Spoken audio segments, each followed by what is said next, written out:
নমস্কার, Sam audio বুকে আপনাদের স্বাগতম জানাই। আমি সায়ন। আমাদের আজকের গল্প পিশাচিনীর কবলে, চতুর্থ পর্ব। আগের 3টে পর্ব যদি আপনারা না শুনে থাকেন, আগে প্রথমের 3টি গল্প শুনে আসুন, না হলে আপনারা গল্পটি বুঝতে পারবেন না। তাহলে এবার শুরু করছি আমাদের আজকের গল্প পিশাচিনীর কবলে, পর্ব 4।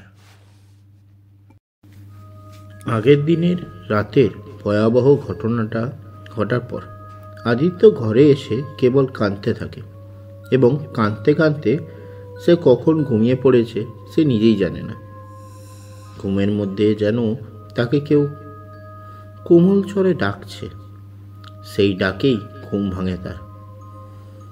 তড়িহড়ি করে উঠেই দেখে তার মা তাকে দেখে তুলেছে।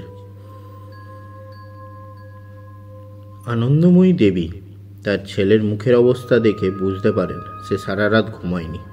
তিনি তার মাথায় বিলি কাটতে কাটতে বললেন, আদি, কি হয়েছে বাবা? সারা রাত ঘুম হয়নি বুঝি? আদিত্য আনন্দময়ীকে জড়িয়ে ধরে তার বুকে মাথা রেখে বলে, হ্যাঁ মা, সারা রাত পড়ছিলাম, সামনে এক্সাম তো তাই। আদিত্যের চোখ দেখে অনবরত জল পড়তে থাকে।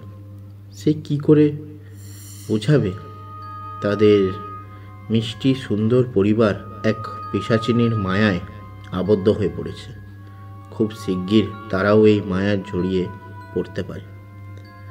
আনন্দময়ী বলেন, আচ্ছা বেশ, তুই পড়িস, কিন্তু তার আগে চা, মুখ চোখ ধো, বাসি জামা কাপড় ছেড়ে চানটা করে নে, আমি জল খাবার বাড়ছি, নিচে চলে আসিস কেমন? এই বলে আনন্দময়ী দেবী ঘর থেকে বেরিয়ে যান। আদিত্য আয়নার কাছে এসে দাঁড়ায়। আয়নার সামনে দাঁড়াতেই তার চোখের সামনে ভেসে এসে তার দাদার প্রতিবিম্ব। সেই প্রতিবিম্বকে সে বলতে শোনে, ভাই, তুই আমার ঘরে আর আসিস না, কিছু করতে পারবি না ভাই, আমার যা হওয়ার হয়ে গেছে, তুই বাকিদের দেখিস। তার পরক্ষণেই সেই আয়নায় ভেসে ওঠে সেই মৃণালিনীর পিশাচিনী রূপ। সেই প্রতিবিম্ব বলে, সামনের অমাবস্যায় তোর দাদার শেষ রাত্রি, আর তারপরই শুরু হবে তোদের পালা। দুজনের কথা একভাবে আদিত্যর কানে বাজতে থাকে, বারবার বাজতে থাকে। শেষে সে কানে হাত দিয়ে চিৎকার করে ওঠে। চিৎকার করার সাথে সাথে সে আবার কান্নায় ভেঙে পড়ে। কাকে বলবে সেই কথাগুলো? কেউই তো নিজের চোখে না দেখলে বিশ্বাস করবে না। তারপর সে ভাবে, না, যা করার আমাকেই করতে হবে। এই বলে সে দ্রুত স্নান সেরে নিয়ে ডাইনিং টেবিলে থেকে খাবারটা ঘরে নিয়ে আসে। আনন্দময়ী দেবী আদিত্যের খাবারের থালা ধরে নিয়ে যাওয়াতে প্রশ্ন করলে আদিত্য অ্যাসাইনমেন্টসের অজুহাত দেয়। সে নিজের ঘরে এসে ল্যাপটপ খোলে আর খুঁজতে থাকে কলকাতায় কোনো নাম করা কোনো প্রেত গবেষক আছে কিনা। অনেক খোঁজার পর অবশেষে এক প্রেত গবেষক, অর্থাৎ এক গোস্ট রিসার্চার এর নাম খুঁজে পায়। তার নাম শিবানী সান্যাল, বয়স 20 বছর। আদিত্য ভাবে, এত কম বয়সে এত যশ, এত প্রতিপত্তি পায় কি করে? যাই হোক, সোশ্যাল মিডিয়াতে নাম্বারটা আছে তার। সেই নাম্বার জোগাড় করে ফোন করে। খানিকক্ষণ বেজে ফোনও ধরেন তিনি। আদিত্য বলে, হ্যালো, আপনি মিস এসএস বলছেন তো? শিবানী সেই পাশ থেকে বলে, হ্যাঁ বলছি, বলুন, কী সমস্যা আপনার? আদিত্য অবাক হয়ে সোফাতে বসে। আপনি জানলেন কি করে আমার কোনো সমস্যা আছে? শিবানী একটু হেসে, সেটাই স্বাভাবিক নয় কি? এটাই তো আমার কাজ। আদিত্য, ও হ্যাঁ, সেই তো, সরি, আসলে দুশ্চিন্তায় মাথা কাজ করছিল না। আচ্ছা, আজ কি আপনার সাথে দেখা করতে পারি? খুব আর্জেন্ট ম্যাম। শিবানী কথা শুনে বলে, আপনার কটা নাগাদ সুবিধা হবে বলুন? আদিত্য বলে, আপনি যখন সময় বললেন সেই সময়ই আমি চলে আসব। শিবানী কিছুক্ষণ ভেবে বলে, বেশ, এইসব কাজে বিলম্ব করাটা ঠিক না, তাই আজকে দুপুরবেলায় চলে আসুন কলকাতায়। আমার বাড়ির নাম সান্যাল ভিলা। আদিত্য ফোন রেখে তার আগেই বলে, ম্যাম, একদম আপনি চিন্তা করবেন না, অ্যাড্রেসটা বলতে হবে না, আমি চীনে চলে আসব, কারণ ওই রাস্তাতেই আমার ইউনিভার্সিটি। থ্যাংক ইউ ম্যাম, আমাকে আপনার এই মূল্যবান সময়টা দেওয়ার জন্য। শিবানী বলে, it's my duty sir. Aditya, okay ma'am, thank you. শিবানীও thank you জানিয়ে ফোন কেটে দেয়। আদিত্য যেন এবার কোনো আশার আলো দেখতে পাচ্ছে তার পরিবারকে বাঁচানোর, তার দাদাকে বাঁচানোর। সে জলখাবার সেরে ফেলে, তারপর রেডি হওয়ার সময় দেখে তার বৌদি অর্থাৎ মৌসুমি সেখানে দাঁড়িয়ে আছে। আদিত্য মৌসুমিকে দেখে একটু ঘাবড়ে জিজ্ঞেস করে, বৌদি, তুমি এখানে কখন এলে? মৌসুমি বলে, যখন থেকে তুই ফোনে কথা বলছিলিস। তুই ওনাকে কি বললি রে? সত্যি করে বল, আমার ভাই হোস তুই। তুই তো আমাকে তোর দিদি মানিস, দিদিকে মনের কথাটা বলবি না? তাহলে কিন্তু এই দিদিটা খুব কষ্ট পাবে। আদিত্য মৌসুমিকে থামিয়ে বলে, না বৌদি ভাই, তুমি এরকম বলো না।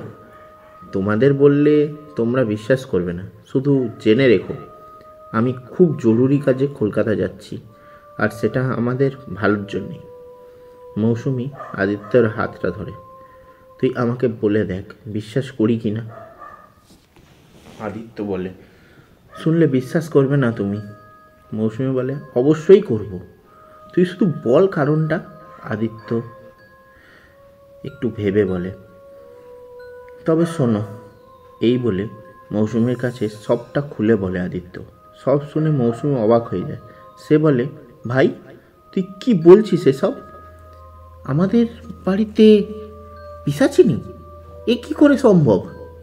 আদিত্য বলে, কেন, পিসি তো বলেছিল এর উত্তর। মৌসুমি বলে, হ্যাঁ, কিন্তু। আদিত্য আর কোনো কথা না বলে, কোনো কিন্তু না, প্লিজ বৌদি ভাই, আমাকে যেতে দাও, এইটাই লাস্ট চান্স আমাদের কাছে, প্লিজ বৌদি ভাই, প্লিজ। মৌসুমিও আর কিছু বলে না, বলে, ঠিক আছে, আমিও যাব তোর সাথে।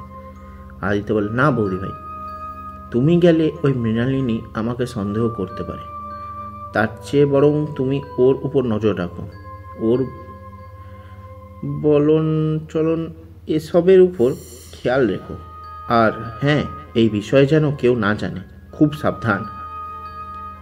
মৌসুমি সব ঠিক আছে বলে, তুই চিন্তা করিস না, এই বলে তাকে বিদায় জানায়। আর আদিত্য তাড়াতাড়ি রেডি হয়ে যায়। বেরোনোর আগে মা ভবানীর ঘরে যায় আর মনে মনে বলে, মা, আমি জানি তুমি আমার মারফতেই আমার গোটা পরিবারকে আগলাবে, কিন্তু মা, আমার আশা অবধি তুমি আমার পরিবারকে সামলে রেখো। তুমি আমাকে সাহস দাও, যাতে আমি ওই সর্বনাশী পিশাচিনীকে তার উপযুক্ত শাস্তি দিতে পারি। ও বলার সাথে সাথেই মায়ের অভয় হস্ত থেকে পড়ে যায় ওর মাথার উপর একটা জবা ফুল।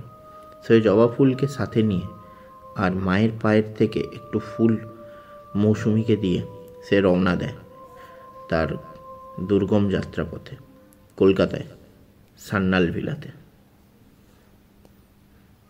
আদিত্য কলিং বেল বাজায়। দরজা খুলে একজন বয়স্ক ভদ্রলোক, তার পরনে হলুদ পাতলা পাঞ্জাবি আর সাদা ঢিলে ঢালা পায়জামা।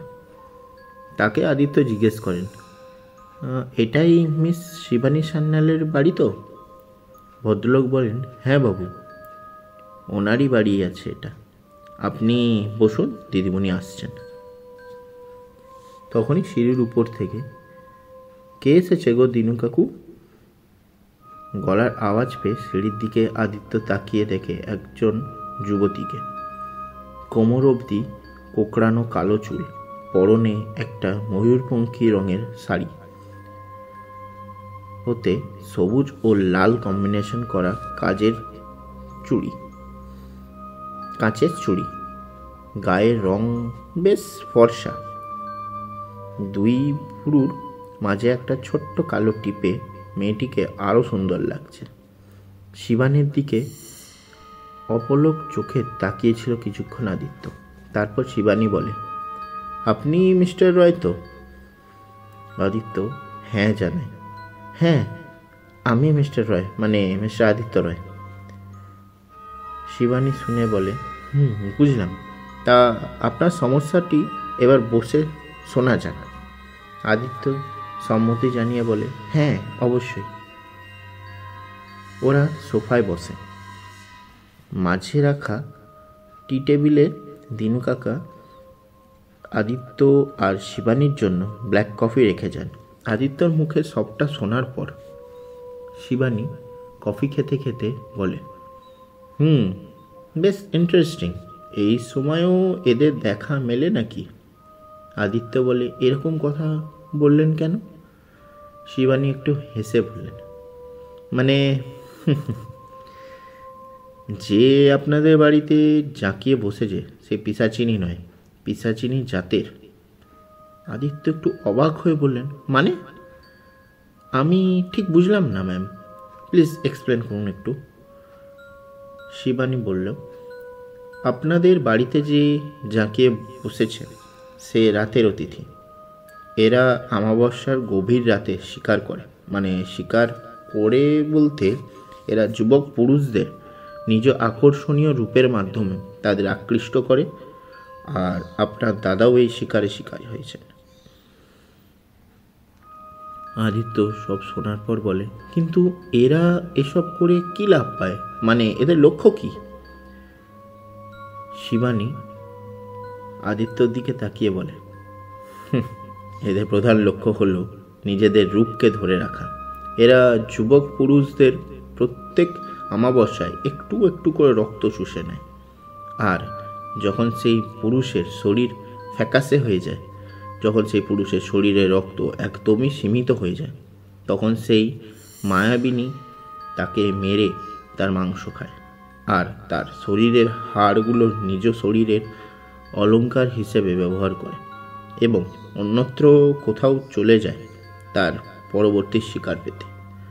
সামনের অমাবস্যায় মনে হয় আপনার দাদার সাথেও এটাই ঘটতে চলেছে। আদিত্য চমকে উঠে বলে, না না, এরকম বলবেন না প্লিজ। এর থেকে বাঁচার কি কোনো উপায় নেই? শিবানী বলে, আছে, কিন্তু সেটা আপনাকে আমি বলতে পারবো না। আপনাকে বললে আপনারই ক্ষতি। আদিত্য বলে, আচ্ছা বেশ, আপনাকে কিছু বলতে হবে না আমায়। আপনি শুধু আমার পরিবারকে বাঁচান। বাড়ির লোক চিন্তা করবে, ভয় পাবে বলে আমি আর কাউকে কিছু বলিনি, শুধু বৌদিভাই ছাড়া। শিবানী বলে, ভালো করেছেন, নইলে আপনার পরিবারেরই বিপদে পড়তেন। ঠিক আছে, আপনার বাড়ির নামটা কি বললেন যেন? আদিত্য বলে, রায়ভবন। রায়ভবন। আদিত্য কথা মতো মৌসুমি পদে পদে মৃণালিনীকে চোখে চোখে রাখছে। ও কি করছে, কি খাচ্ছে, কোথায় যাচ্ছে, সব লক্ষ্য রাখছে মৌসুমি। মৃণালিনী যখন নিজের ঘরে ঢুকলো তখন মৌসুমি তার পিছন পিছন তার অজান্তেই ঢুকে যায়। মৃণালিনীর ঘরে ঢোকার পর মৌসুমি বুঝতে পারে যে সে ভুল করে ভিতরে ঢুকে গেছে। তারপর যেই ঘর থেকে বেরোতে যাবে ঠিক তখনই ওর হাতটা চেপে ধরে মৃণালিনী। হঠাৎ হাত চেপে ধরায় মৌসুমি খুব ঘাবড়ে যায়। ওকে এই ঘরে দেখে হালকা ভ্রু কুঁচকে মৃণালিনী বলে, তোমার এখানে কি কাজ? তোমরা কি কেউই জানো না যে কারোর ঘরে আসলে নক করে আসতে হয়? মৌসুমি একটু ভয় ভয় বলে, ভেরি সরি, আসলে ভুল করে চলে এসেছি। মৃণালিনী আর কিছু বলে না, সে তার হাত ছেড়ে দেয়। কিন্তু মৌসুমীর মতো এই সুবর্ণ সুযোগ ছেড়ে দিলে চলবে না। এই সুযোগ মৃণালিনীর সাথে মেশার। সে কিছুটা হেসে বলে, মৃণালিনী, তোমার ঘরে যখন চলেই এসেছি তখন একটু গল্প করি। আমার কোনো কাজ নেই।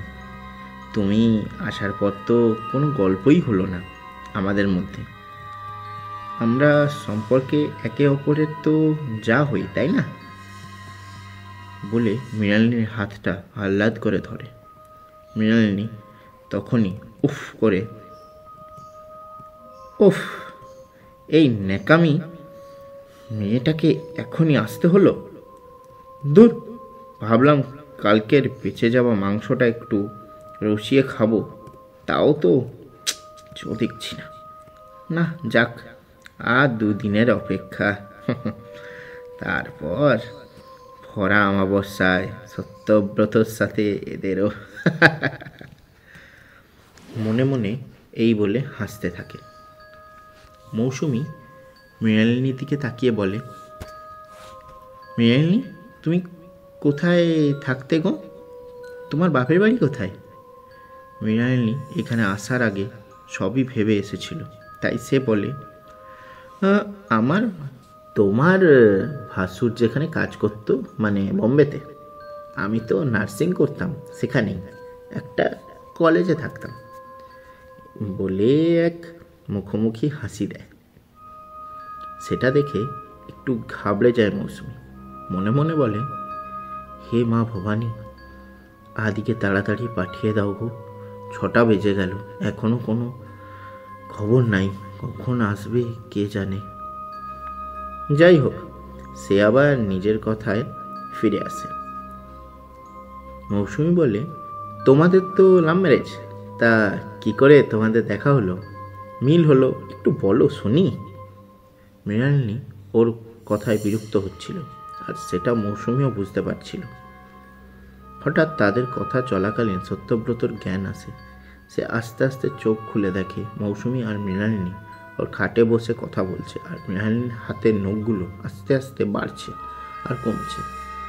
সত্যব্রত চিৎকার করার চেষ্টা করে, কিন্তু পারছে না। মানুষটার রক্ত খেতে খেতে মানুষটাকে পুরো ফ্যাকাশে করে ফেলেছে মৃণালিনী। নিজের আরাধ্য বজরংবলীর নাম করে চিৎকার করে উঠে বসল সত্য। ওকে দেখে মৌসুমী আর মৃণালিনী দুজনে দুদিকে ছিটকে চলে যায়। সত্যের আচরণে মৃণালিনী আর নিজেকে স্থির রাখতে পারল না। সে নিজের আসল রূপে চলে আসে, রাগে ফুঁসতে থাকে, আর মৌসুমীকে উদ্দেশ্য করে বলে, শয়তানি মেয়ে ছেলে, আজ তোর জন্য আমার শিকার আমার হাতের বাইরে চলে গেল। এইবার আমি তোর রূপ নিয়ে তোকে মেরে রক্ত খেয়ে মনের জ্বালা মেটাবো। বলে যেই নিজের ওই ভয়ানক নখযুক্ত হাত দিয়ে মৌসুমীর দিকে তেড়ে আসতেই থাকে, সে আদিত্যর দেওয়া ফুলটা মা ভবানীর নাম করে পিশাচিনীর গায়ে ছুঁড়তেই সে চিৎকার করতে থাকে। মৌসুমী এই সুযোগে সত্যের হাত ধরে তাকে মা ভবানীর ঘরে রেখে আসে। চিৎকার চেঁচামেচিতে বাড়ির কাজের লোকগুলোরা, শুভঙ্করবাবু, আনন্দময়ী দেবী, এরা বেরিয়ে আসে আর প্রশ্ন করে, শুভঙ্করবাবু, মেজ বৌমা, কী হয়েছে? এত চিৎকার কিসের? আর বড় খোকাকে মায়ের ঘরে রাখছো কেন? মৌসুমী বলে, আপনাকে আমি সব খুলে বলবো বাবা, আপনি সবাইকে নিয়ে আগে ঠাকুরের ঘরে যান। শুভঙ্করবাবু জিজ্ঞেস করেন, কেন মা, এখনও তো আরতির সময় হয়নি? মৌসুমী বলে, আহা বাবা, অত কথা বলার সময় নেই এখন, কেন বুঝছো না? যাও এক্ষুনি সবাইকে নিয়ে ঠাকুর ঘরে, আমি আসছি। বলে মায়ের পায়ের থেকে কয়েকটা ফুল নিয়ে ঘরের বাইরে চলে যায়, আর বাকিরা মৌসুমীর কথা মতো ঠাকুরের ঘরে ঢুকে যায়। হঠাৎ আস্তে আস্তে চতুর্দিক অন্ধকার হয়ে যায়। হঠাৎ এক বিকট হাসিতে সবাই থমকে যায়। সত্যের ঘর থেকে বেরিয়ে আসে সেই আহত পিশাচিনী। বেরিয়ে এসে দাঁড়ায় মৌসুমীর সামনে, এসে বলে, কিরে, কি ভেবেছিলিস এই পিশাচিনী মারা যাবে? ওই জবা ফুল আমার কিছু করতে পারবে না। আগামী অমাবস্যায় তোদের আদরের ছেলে বাকি রক্ত খেয়ে শক্তি বাড়িয়ে তারপর তোদের পালা। সবাই হাঁ করে পিশাচিনীর কথায়। শুভঙ্কর বাবু তো প্রশ্নই করে ফেলেন, কে তুমি?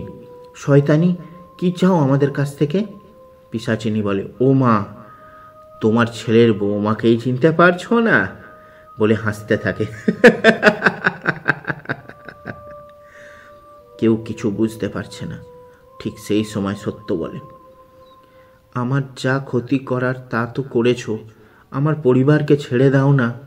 আনন্দময়ী দেবী সত্যের কাঁধে হাত রেখে বলে, তোর ক্ষতি মানে? তোর ক্ষতি মানে মানে মানে কি? এই বড় খোকা, স্পষ্ট করে বল বাবা, কি হচ্ছে? কিছুই তো বুঝতে পারছি না। সত্য আর কিছু বলতে পারে না, সে আবার জ্ঞান হারায়। শুভঙ্করবাবু ওকে আগলে ধরে। পিশাচিনী নিজের তাণ্ডব করতে থাকে, কিন্তু হঠাৎ ওর পায়ে কেউ চাবুক মারে। মারার সাথে সাথেই মাটিতে পড়ে ছটফট করতে থাকে পিশাচিনী।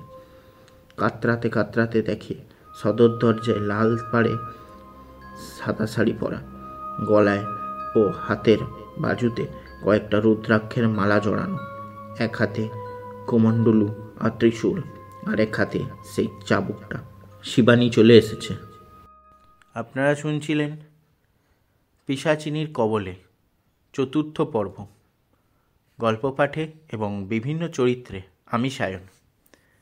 গল্পটি আপনাদের কেমন লাগলো অবশ্যই কমেন্ট করে জানান, আর আমাদের চ্যানেলটি সাবস্ক্রাইব করে রাখুন, যাতে এর পরের পর্ব যখনই আমরা আপলোড করব সবার আগে আপনাদের কাছে এসে পৌঁছয়। আর যদি আপনারা আমাদের চ্যানেলে নতুন হয়ে থাকেন তাহলে চ্যানেলটি সাবস্ক্রাইব করে পাশে থাকা বেল আইকনটি প্রেস করে দেবেন। আমরা এই রকম অনেক গল্প দিতেই থাকি। আর যদি আপনারা এই গল্পটা প্রথম শুনছেন তাহলে আপনারা প্রথম, দ্বিতীয়, তৃতীয় 3টে পর্বকে গিয়ে আগে শুনুন, না হলে এই গল্পটি আপনি ঠিক বুঝতে পারবেন না। কে এই মৃণালিনী, কোথা থেকে এলো, আর কেনই বা এরকম সব ঘটনা ঘটছে পরিবারের সাথে। তাহলে আজকে আমি এখানেই শেষ করছি। আবার আগামী সপ্তাহে এর পঞ্চম পর্ব এবং শেষ পর্ব যেটি এটার এই গল্পের আমরা নিয়ে আসব। ততদিনের জন্য ভালো থাকবেন, সুস্থ থাকবেন, গল্প শুনবেন, গল্প লিখবেন, গল্প পড়বেন, গল্প শোনাবেন। নিজের পরিচিতদের কাছে এই ভিডিওটি শেয়ার করে সবাইকে শুনতে ভুলবেন। আর কেমন লাগলো কমেন্ট করতে ভুলবেন না কিন্তু। তাহলে আজকে এখানেই শেষ করছি। আবার দেখা হবে আগামী সপ্তাহে। ধন্যবাদ।